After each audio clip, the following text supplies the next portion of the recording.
radical reform of the NHS look like to you? Well, first of all, let me say I applaud Wes Streeting what he's saying. As Bernard said, he's got the largest majority in recent times, and he's got the ability to change things. So I'll be watching what the hands are doing as well as what the mouth is saying. But I think what he's saying is sensible. I personally think the NHS is dysfunctional, without any doubt, and I used to run a series of cancer centres, so at first hand I've seen this. They waste loads of money on DEI, they waste... No, they don't. They don't spend any money on DEI. The overall budget on DEI, which is essentially just protection from lawsuits, right, to ensure that they follow the law, because it saves them money to employ people than risk lawsuits, right? That's basically the reason why they have these hires, is 0.0005% of the overall NHS budget. It's nothing. They're just throwing red meat to the anti-woke types. Loads of money on translation, 40 million on DEI, 100 million on translation. 40 million is literally nothing in terms of NHS expenditure. Absolutely nothing. Diversity, equality and inclusion. DEI, yep, 100 million on translation costs. They don't collect... But that's a tiny amount, isn't it, compared to the massive budget of the NHS? Yes, I have, but just to clarify for viewers. Yeah, go on. So they also, the health tourism, they don't collect the money from that, so they're completely dysfunctional. I totally agree with league tables. I think, why haven't we got the league DEI, sick of these pricks importing shit US phrases. Well, that's the thing, right, is that they live life in terms of what they imbibe from internet discourse that largely comes out of America. And I'm pretty sure, despite the fact that a lot of America seems to be terminally online with their politics, people in the UK just aren't in the same way. We have much less political engagement in the UK. So him coming out here saying DEI, most people won't have a clue what he's saying, other than the existing constituency that he's already pandering to. They're fighting over the sector of the right that could swing Tory or Reform, who is specifically mad about diversity initiatives, not actual NHS overspend, because this is a very tiny proportion of the overall NHS budget, but they're mad about DEI specifically, so they bring this up as a thing that's bad about the NHS, even though it is nothing in real terms, as Joe Coburn rightly points out. Tables now, why don't we start by cutting the salaries of those people who are underperforming now and actually increasing the salary of those who are performing well? So you broadly agree. Let's do it now. You broadly agree with Wes Streeting then in his drive. I think Wes Streeting is trying. He's got the majority to do it. Let's see whether he delivers or not. Ash? So the first thing is that when it comes to things like translations, that's so patients can access healthcare. It's the job of the NHS. If they can't speak English, Ash, they should. Wait. Did I interrupt you? Rupert, did I interrupt you? No, I didn't. I'm sorry, we don't need translation. No. Wait. Let me finish, all right? These people are so rude as well. I mean, do you think... I hate to be all libbed out here. I hate to lib up for a moment and do some idpol. I know I hate doing idpol, but I'm going to have to say it, right? Do you think that he would be interrupting as much as he is if it wasn't a woman speaking? Let's be real. Let's be real, right? He's absolutely interrupting her. First of all, because she's a leftist.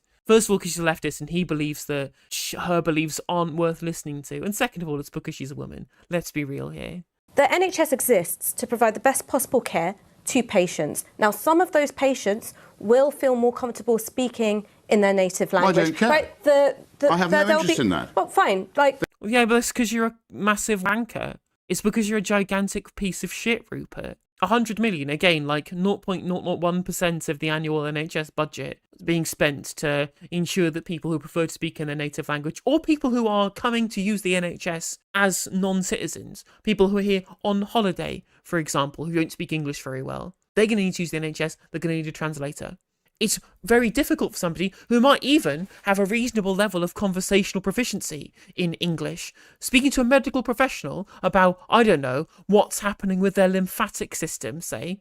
No, they might have Hodgkin's lymphoma, and they may need some incredibly detailed medical information relayed to them by a medical professional. Yeah, might be worth doing it in a language that they are already incredibly proficient in, rather than one that they can only speak conversationally, which is quite literally, if it was something like, I know, lymphatic cancer is a matter of life and death. There is absolutely 100% a reason, even if you think that everybody here should speak at the basics conversational English, and maybe you're right, maybe you're wrong, I'm not going to get into the weeds of that discussion. But if the fulcrum of your point here is, well, I don't want to spend money on translation, when there are plenty of people who speak good enough English to get on in society, but might need you know, complex medical information broken down in their native language. Makes so much sense that, you know, this guy would be willing to literally kill people who can't speak good enough English just because he can't be bothered spending a very small amount of the NHS budget on some translators. It's because he's a racist. Like, it's just because he's racist. That's it. I'm sorry. Again, I hate to do id poll, but he's just a racist. That's all. That's what it is. That's racism. They should speak English. They live in England. They should speak English. Doctors take an oath to give whatever patient comes to their door the best possible quality of care. That is going to involve some translation services. When it comes to things like DEI, I'm sorry, you are picking the things which play to your base. That's your job as a politician. That is your job as a politician. That is not where the problem is. The problem is that we've had 14 years of austerity. The country has become less healthy, measurably less healthy. It's become poorer. The Michael Marmot report laid this out. The most deprived regions are also the most unhealthy. They're the most impacted by austerity. Well, you're certainly right on that. You're certainly right on that. All right, well, let's have a look. We spend the third most in Europe on healthcare. Hang on. And we have the second worst outcomes. Medical. Well, no, we don't spend more than everyone else on healthcare. We're like average in the OECD on healthcare expenditure. Loads of other countries spend more per capita than we do. Loads of countries spend more, and they have more privatised systems than we do. We were spending less per capita on our NHS when we had the best healthcare system in the world in 2010. Outcomes in the developed world. Right. So you tell me if that's hang on, delivery. Rupert. I don't call that I don't know where your figures are coming from, but let me just show you this graph here on what the UK spends. Now, this is publicly funded health spend per head, per capita. The most recent figures are from 2022. But you have a look at this graph. It's there in front of you, and you can see where the UK is behind. All right, well, I will tell you. Behind Ireland, Belgium, Denmark, Sweden, Luxembourg, France, Austria, Netherlands, and Germany. We're ahead of Finland. No, we're ahead of Finland. Don't be facetious. Literally, he's even interrupting the moderator. He's even talking over the moderator. Again, this man's just rude. He's just rude. Imagine being a Reform UK supporter. Imagine being a Reform UK supporter who is proud of your British values and your patriotism, right? You know what's a British value that I fundamentally adhere to? Common decency. Being courteous. Engaging in basic courtesy.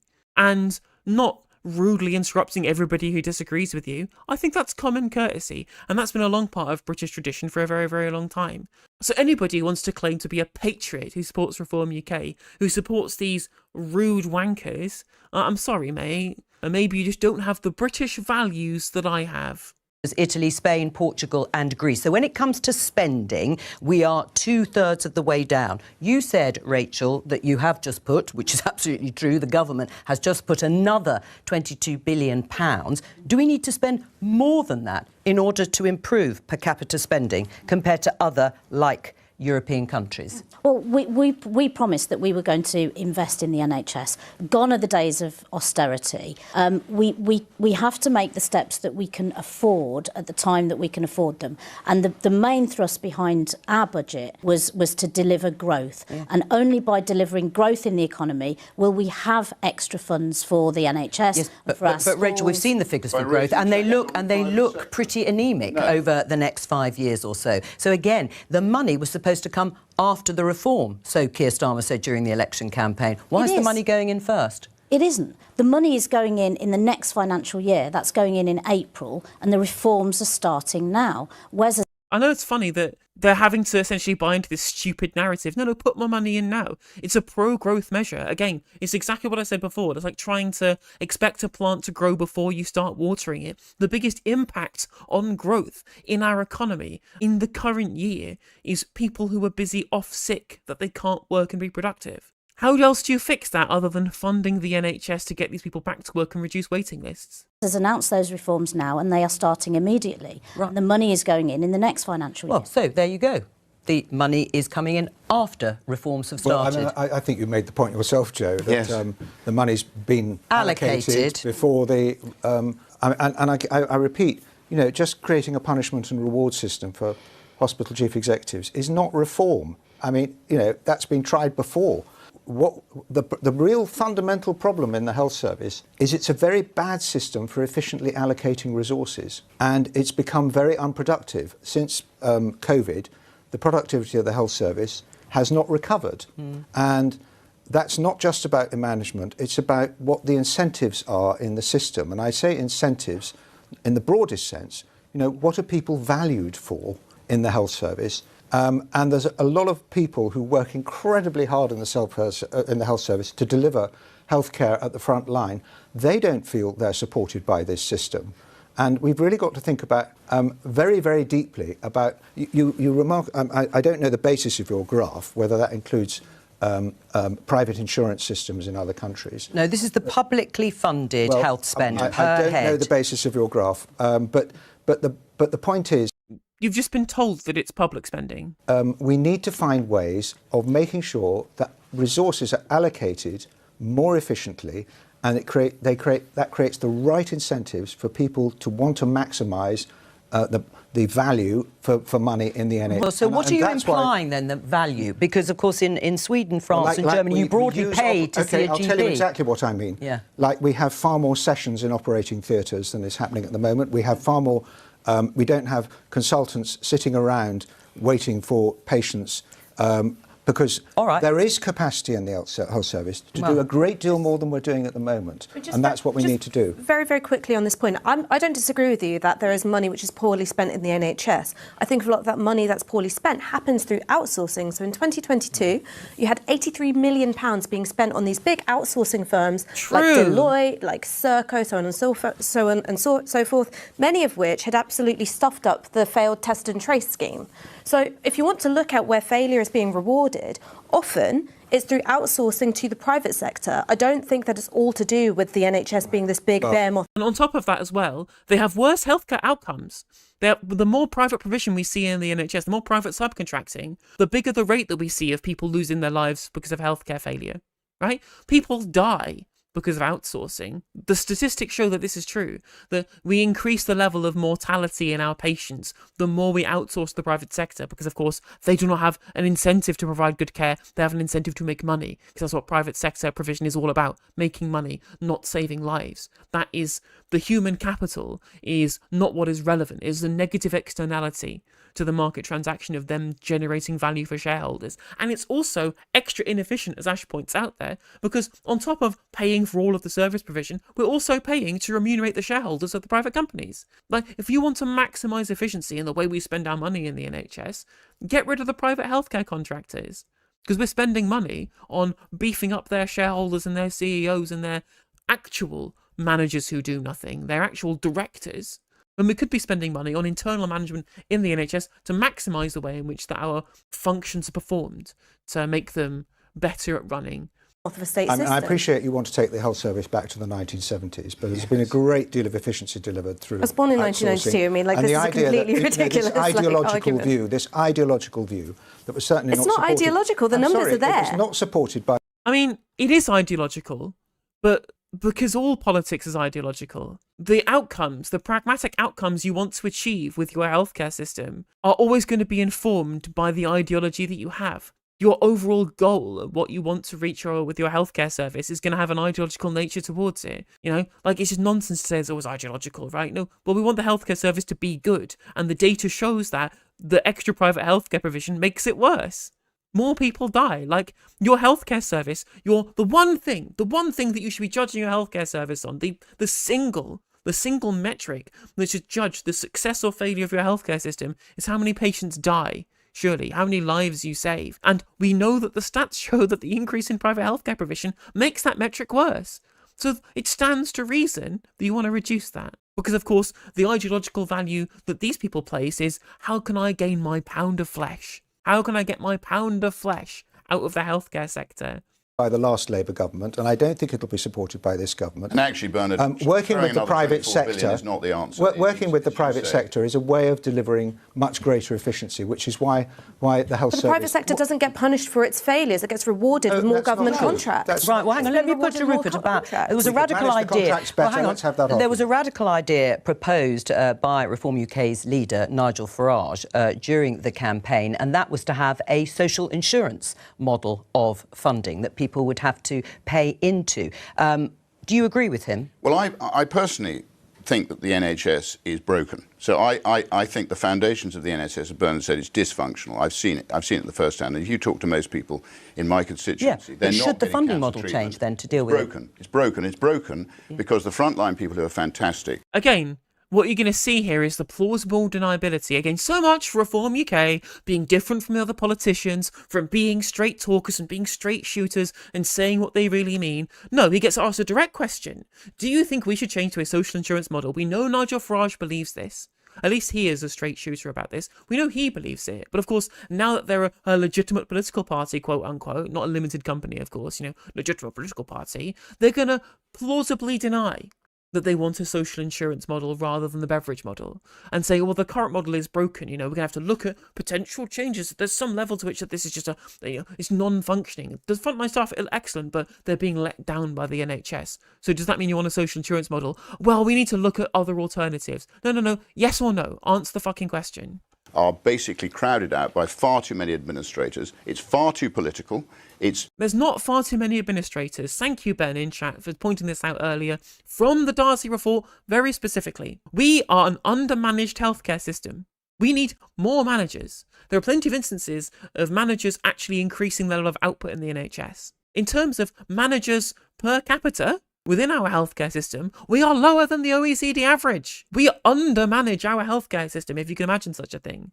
They keep banging on about, oh, there's waste here, waste there, too many managers, not enough doctors. We actually have more doctors per manager than most other healthcare systems in the global north. He's chatting bollocks. He was chatting bollocks about spending more per capita than everywhere else when we don't. He's also chatting shit about overmanaging the healthcare system. He doesn't have a clue. He's repeating canards over and over and over again that he's seen on Twitter, or that he's heard in around the dinner table by all the other people who haven't actually looked into any of the statistics. Because why would anybody from the right wing of politics ever look at facts to base any of their opinions on, rather than their feelings and pandering to their own base for political purposes, rather than actually looking at the data that underlies all of the things that they talk about? No, because of course not, because that would involve right wingers being in any way truthful or sincere in any of the positions that they claim to hold.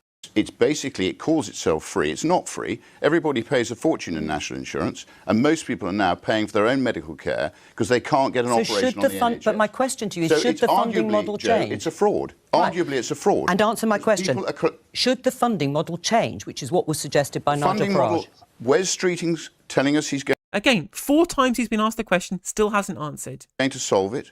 Let's give him a chance. Let's give him a chance. If he doesn't solve it, we need to look at radical ideas such as that. Right. So Okay, so it's not even, I support this change here. He said exactly what I said he would. Rewind the tape. Future YouTube viewers, rewind the tape, and you'll find me specifically saying, oh, well, the model is broken, we need to look at other alternatives. That's literally what he said. We need to look at radical alternatives such as this. It's exactly what he said. Like, I predicted everything, because I see through the veil, right? I am the oracle. I know exactly what these fuckers are going to say. I have them down to a T. I have the dialogue tree from these NPC motherfuckers. I have it down to an absolute art. I know what I'm talking about, It's not just a pretty face. Mostly because it isn't, right? It's all up here. It's all up in the noggin people watch me for, not this shit. Hey there, if you enjoyed the video, make sure that you like and leave a comment. That helps the video out in the algorithm. If you subscribe and ring the bell, it'll let you know when I go live. I stream every day on YouTube and Twitch. You can also follow all of my socials down in the description. And if you want to support me in a more financial manner, there's a join button for membership to just 99p to be a member on YouTube, as well as a Patreon, and there's some merch there as well. And hopefully I'll catch you on the next video. Take care.